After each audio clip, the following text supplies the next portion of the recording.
This is Tabitha Tanner, a 38-year-old devoted side chick who would be thrown from a fifth floor to her death after her lover's wife caught them in bed.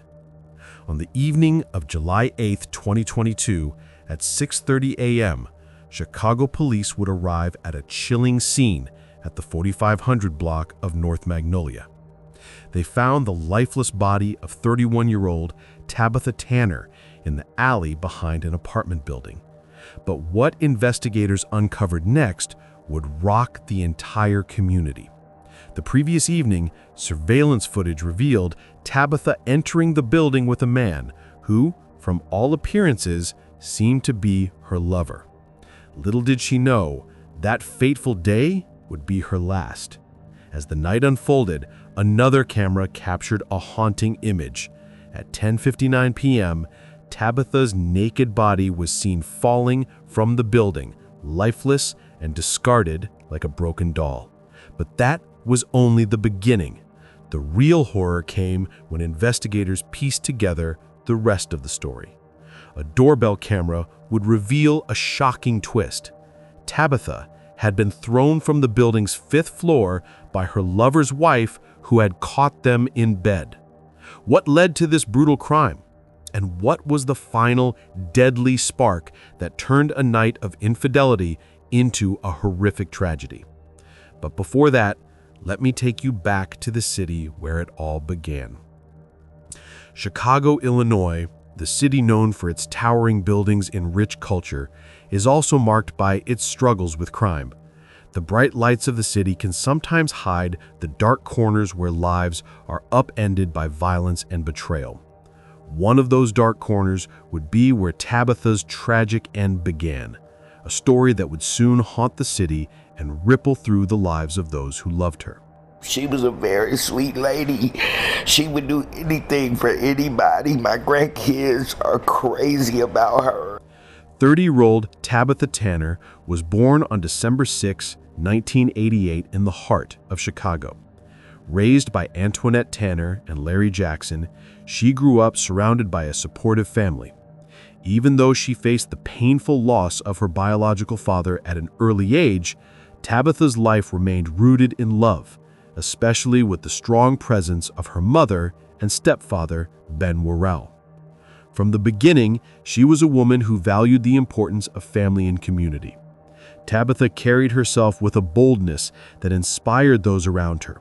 She had a passionate spirit, known for speaking her mind and standing firm in her beliefs. Had the nerve, the audacity to touch my motherfucking hair. Do not touch my hair. Tabitha wasn't afraid to make her voice heard. Her social media presence reflected this, with frequent posts about building stronger, healthier communities and urging others to take control of their lives. Sadly, this same community would be where she met someone who would take her life in cold blood.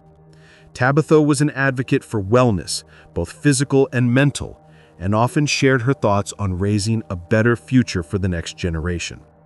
I'd like to say we need to start instilling qualities in each other, because it starts with us as adults in order to raise the queens and kings of tomorrow.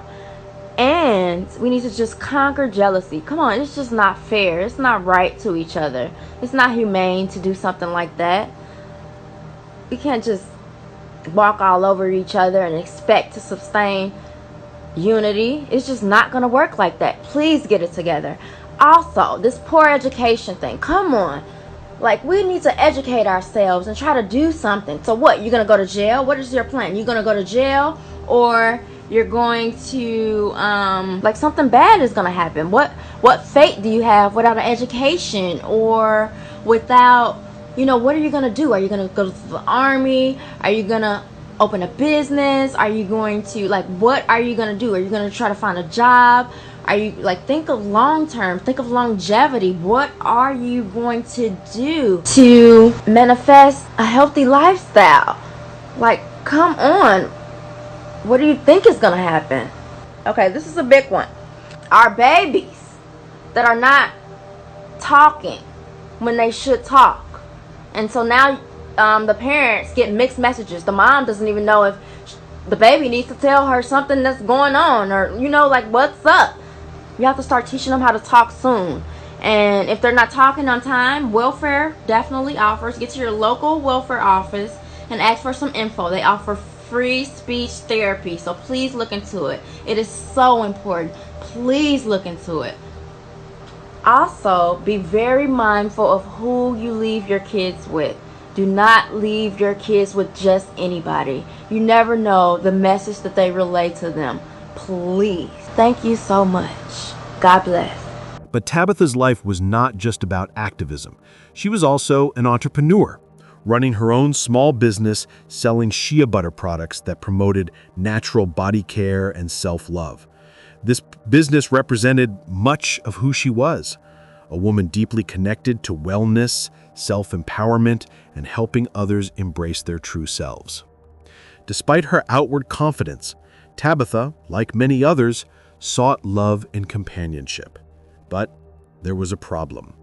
Behind those carefully curated social media posts, a pattern that friends had begun to notice was that Tabitha had a tendency to fall for the wrong men who took advantage of her generosity, her forgiveness, her belief that people could change if given enough chances. She always saw the best in people. One friend would later tell investigators that even when the rest of them saw red flags, it was this optimism, this faith in human goodness that would lead Tabitha to a birthday party in early 2022 that she would soon cross paths with a man who would cause those who knew her so much pain. She met 38-year-old Tyson Tillman, and the two began a relationship. On the surface, he seemed to be someone she could trust.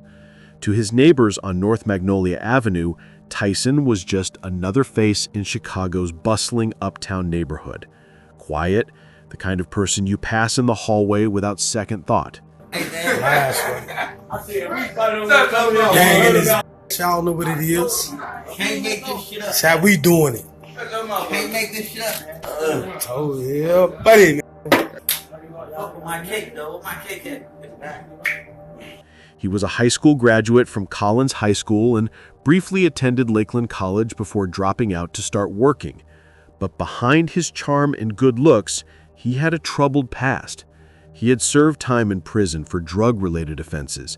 He had been in and out of jail with a total of 8 convictions. The pattern was predictable: arrest, conviction, release, repeat. Each time he'd serve his time, get released, and within months, he'd be back in the system. But here's what's chilling about reviewing his record. None of these previous crimes hinted at the capacity for the violence that was coming. It's terrifying, isn't it? How someone can live among us, completely camouflaged by normalcy. To Tabitha, Tyson seemed like just another person trying to turn his life around. What she didn't know was that Tyson was hiding a dark secret, a secret that would soon take her life. He was already in a relationship with another woman, and she was pregnant with his child. But wait, it gets weirder. Tabitha had no idea at all about Tyson's cheating, let alone that the woman was pregnant. Worst off, she had no idea about his criminal past. Unknowingly, Tabitha had become a side chick of someone who has a pregnant woman. She had no idea that she was unknowingly involved in a love triangle. Tabitha's trust in Tyson was misplaced, and the moment she would discover his betrayal, that would be the catalyst for her tragic end. Tyson had been leading a double life, hiding his true intentions, and it wasn't long before his actions would spiral into something deadly. On the evening of July 7, 2022, Tabitha arrived at Tyson's apartment on the 4500 block of North Magnolia in Chicago, expecting nothing more than a casual evening with someone she thought she could build a future with. Tabitha and Tyson started doing what couples usually do: talking, laughing, sharing space in a way that likely felt safe to Tabitha. And in the heat of the moment, they started to make love in the very bed Tyson shared with his other woman, his pregnant woman. But immediately as it began, the night would take an unexpected turn. Tyson's pregnant girlfriend arrived at the apartment just moments after Tabitha, oblivious to the presence of the other woman in his bro-friend's home. Tyson, desperate to hide his infidelity, locked the door and did everything he could to cover up his betrayal. He and Tabitha tried to carry on their evening, but when the pregnant girlfriend began knocking on the door, panic set in. Tyson knew exactly who was at the door. Tabitha, unaware of the full picture, likely felt the tension but had no idea how deeply she was being betrayed. For over 10 minutes, there was no movement from inside the apartment, and the growing tension was thick in the air. But what happened next was something that no one could have anticipated. In a desperate act to conceal his affair, Tyson did something unthinkable. He pushed Tabitha, naked, out of the 5th floor window, sending her plummeting to the ground below. It was a 5-story fall that no one would be able to survive, which was exactly what happened to Tabitha. She didn't survive. The impact of her fall caused Tabitha to suffer fatal injuries, including a broken leg, facial trauma, and a lacerated heart. But what happened after she fell was just as chilling. Tyson didn't rush to help or even check for a pulse. Instead, surveillance footage captured as he casually walked out of the apartment, looked at her lifeless body, and then walked back inside, leaving her body exposed and untreated in the alley. For hours, Tabitha's body lay there, cold and unprotected. It wasn't until July 8, 2022, at around 6:11 a.m., that authorities were called to the scene. They discovered Tabitha Tanner's lifeless body in the alley behind Tyson Tillman's apartment building. But Tabitha's death wasn't immediately considered an accident.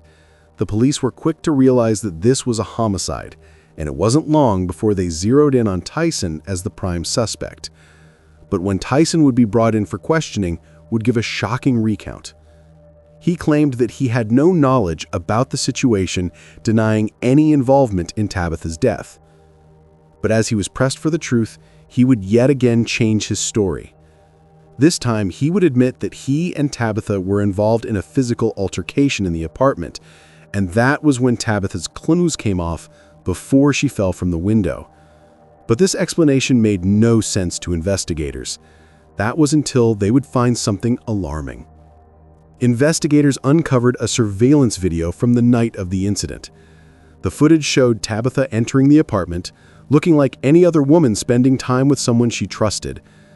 But it also showed Tyson's girlfriend arriving and her pacing outside the apartment, clearly aware that something was amiss.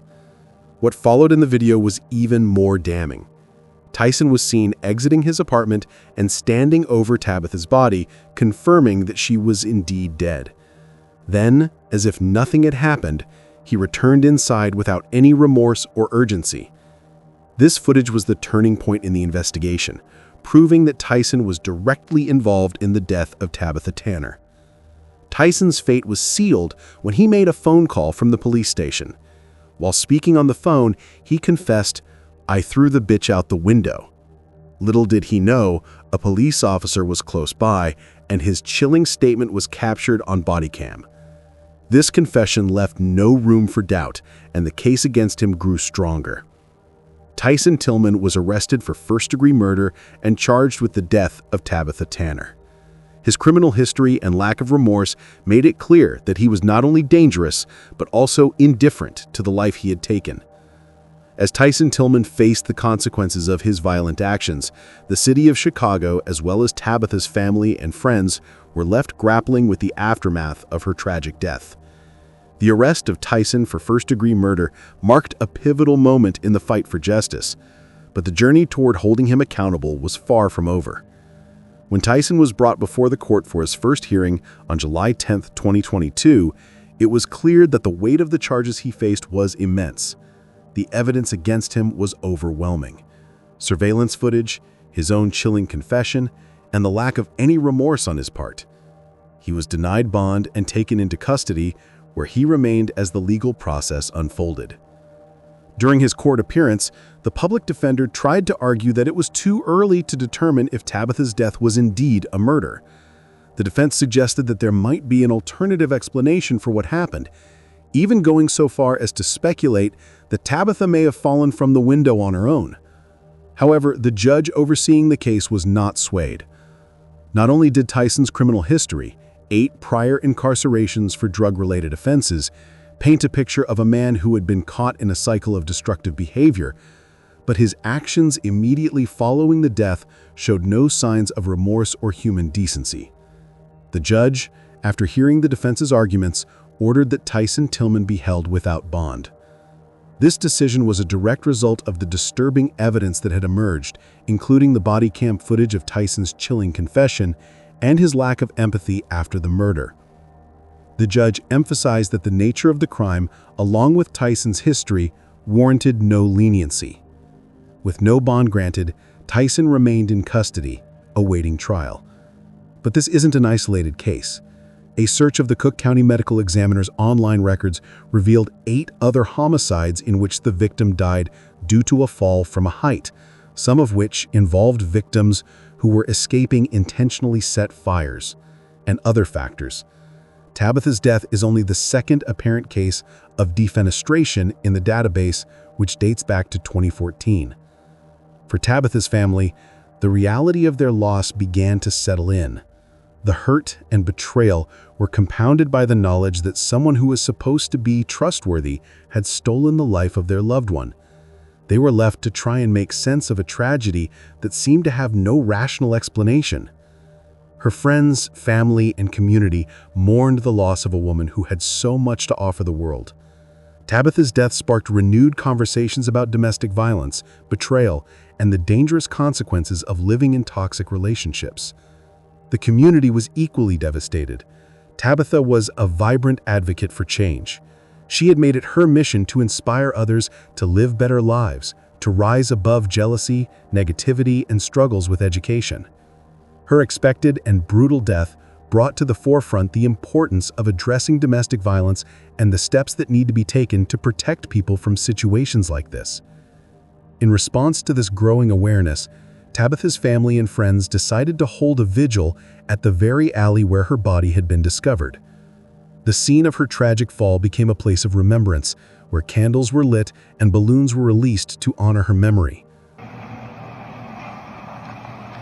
This is the building officially where she fell from. We just posted up. The wind is kind of blowing, but when I fell over, ooh. Well, I'm gonna start this off, I want to say rest in peace to Tabitha. Like, I'm not gonna lie, I feel like, the way this happened, everything that went on is bogus, and she did not deserve this. And I'm not gonna lie, like, she was a real bitch.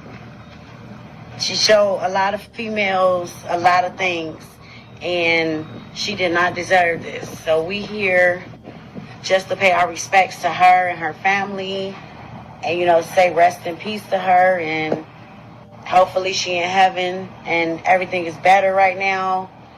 But I am who I am right now because of her, and she motivated me to get money. She motivated me to be a real woman. She motivated a lot of women. She motivated a lot of people. So I just want to say rest in peace to her, and we here for you. That's it. Anybody else?